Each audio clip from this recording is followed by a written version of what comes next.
Gray News. The contentious animal activist group PETA, People for the Ethical Treatment of Animals, won few new fans on Friday when it took aim at beloved crocodile hunter Steve Irwin. Irwin, who died in 2006 in a freak stingray attack while he was filming a nature documentary, was celebrated with a Google Doodle on what would have been his 57th birthday. PETA, however, took exception. Rather than the admired naturalist and educator Irwin is widely seen as, the group cast him as a meddlesome self-promoter who harassed animals in their natural habitats. #Steve Irwin was killed while harassing a raid. He dangled his baby while feeding a crocodile and wrestled wild animals who were minding their own business, the group wrote on Twitter.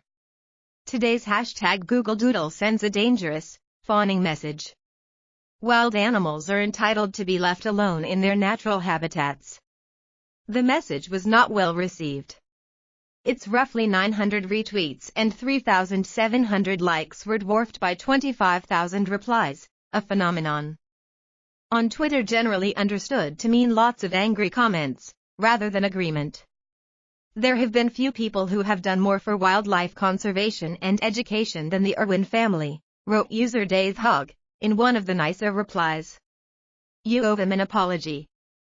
PETA, despite the backlash, later doubled down. Steve Irwin's actions were not on target with his supposed message of protecting wildlife, the group tweeted a few hours later.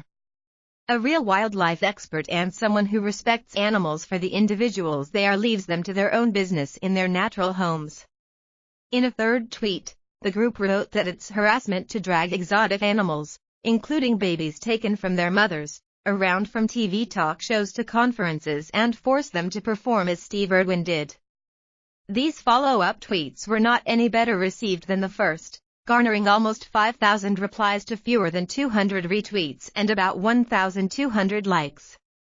Can't we take this time on his birthday to remember the countless amount of work he and his family did to conserve wildlife instead of dragging his name through the mud? Responded one user. Another summed up the response a bit more succinctly. You just don't learn, she wrote.